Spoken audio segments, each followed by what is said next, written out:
interference. First of all, what is interference?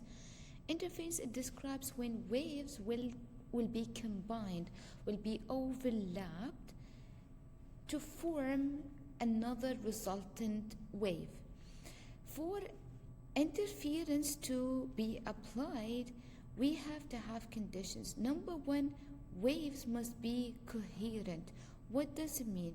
Coherent waves means, number one, they have to have a constant phase difference, which means that peaks and troughs of the waves are always in the same position relative to each other over time.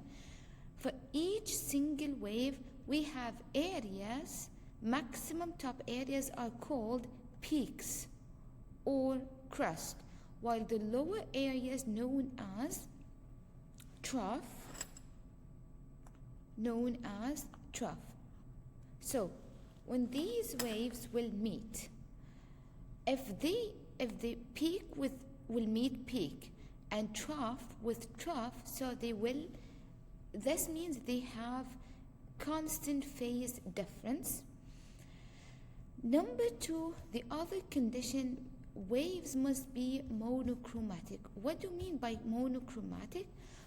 Which means has one wavelength instead of combination of different colors or different wavelengths. For example, here for sunlight. We know that sunlight is a combination of different waves, so it's not considered as monochromatic. The ordinary light or the light produced by light bulb also is not considered as it's not monochromatic, not coherent, not monochromatic. But going to waves produced by laser, these types of waves are considered as coherent as well as monochromatic. So, second point, you need to differentiate between two types of interference. What do you mean by constructive? What do you mean by destructive? Constructive, this case shows constructive, happens when two waves overlap. They create a larger wave. When crest combines with crest, it creates another crest but with double the amplitude of each. So they will combine to form a larger wave.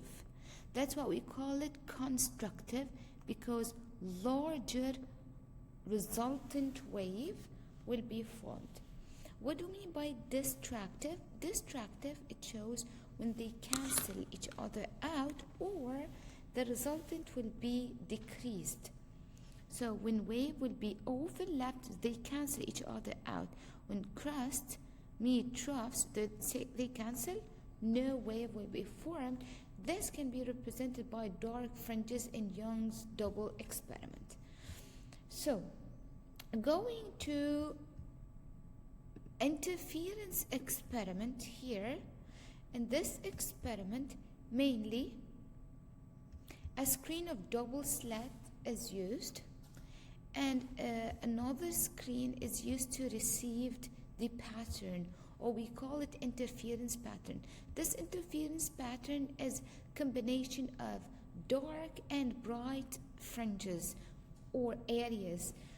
These dark areas due to destructive interference, while bright areas constructive interference. Mainly what we need to understand here, we have D. D, it shows the distance between double slit. L shows the difference between the screen of double slit and the screen where we're going to receive the interference pattern, while distance between the central maxima and the first bright fringe, we call it X. Sometimes we might include M. What is M? M, it shows the order of the bright fringes. which means if we have a second bright order, this means n is 2. A third bright order, which means m is 3. We're going to practice this while solving questions. One more thing, lambda. Lambda mainly describes the wavelength. This wavelength can be changed based on the color. So color mainly is affecting on wavelength. Now, going to the formula sheet, these two formulas can be used to calculate any situation related to interference. These two are kind of similar, but the only additional part here is m. M in case of having any information about the order of bright fringes. Question 1. Sunlight, we have agreed before, it's an example of incoherent and non-monochromatic. So as we can notice here, both are correct. But which one is more accurate? Incoherent. Why? Because we have agreed before that all coherents are non-monochromatic, which means this property relies on this property. So all incoherent are non-monochromatic. So mainly this is more accurate to choose incoherent, because if it's incoherent, automatically it's non-monochromatic. But non-monochromatic could be coherent. That's why we're going for option C. This is more accurate. Two light sources are said to be coherent if they, we just agreed also, if they have same phase difference, a constant phase difference when peaks, troughs, they have same position relative to each other over time. So going to this, we go for option B, which maintain a constant phase difference. Destructive interference happens when crust meets trough. Crust with trough. Crust with crust, constructive. Trough with trough, constructive. Maxima with maxima, constructive as well. Question 38. The bright and dark fringes in double slit experiment is due to, we know, dark due to destructive, bright as constructive. So mainly both constructive and destructive. Both constructive and destructive. Question 39. The bright bands are formed due to, we agreed, bright, constructive, dark, destructive. So constructive, destructive.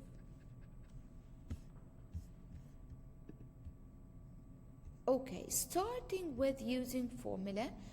Our formula, we have just agreed that formula 1 and 2, they're exactly similar, but the only difference between them here, it can be used when the first bright order or when m is 1. So, but actually these two are exactly similar. But if anything is mentioned related to a second order maxima or another bright order, so in this case we include m. Other than that, they're exactly similar. Same lambda, same L, same description. Question 4 here. In this question, in a Young's double experiment, the screen is separated from double slit. So this is our L, the distance between the two slits. So obviously this is D. The second order, which means m is 2, is measured by 4. So this is X. Determine wavelength. Mainly, this is straightforward. So this formula will be used, XMD over L. Let's substitute. Our M is 2. Wavelength is X, unknown. Our X is 4, but it's with centimeters, so you have to convert it to meter, times 10 to power of negative 2. This M mustn't bother you because it just shows the answer, the order. So we're not going to replace any this M by anything. D is 0.030 times 10 to power of negative 3, since it's with millimeter, over L with meter. Keep it as it is. Shift solve to get wavelength will be 5 times 10 to power of negative 7 meter. Done. Next, here the experiment is performed with 3 different colors, red, green, and blue. You need to rank them based on the distance between the fringes, so X, from smallest to largest. Going back here to the type of relation. What type of relation between X lambda wavelength? Going here. But if we are going to rearrange the formula to get X, X is lambda L over D, which means if we need to relate between X and lambda, when L and D constant, it's directly proportional. Directly proportional. When lambda increases, X increases. One more relation.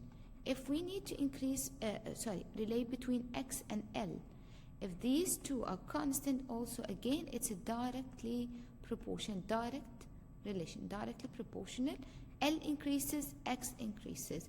Final relation is, if we'd like to relate between X and D, this is the only inverse relation, more D, less X. So in this question, we just need to put these colors in order from smallest to largest based on colors. We know the greatest wavelength is for red, and the shortest wavelength is for blue. If we need to put them in order from smallest to largest, so the smallest is blue, then green, finally red. Complete here. If the two slits interference pattern projected on the screen, the fringes are equally spaced on the screen. Which one is correct? Is it everywhere? No. For only larger angles, no. Angles has to be very small. These are all questions related to interference.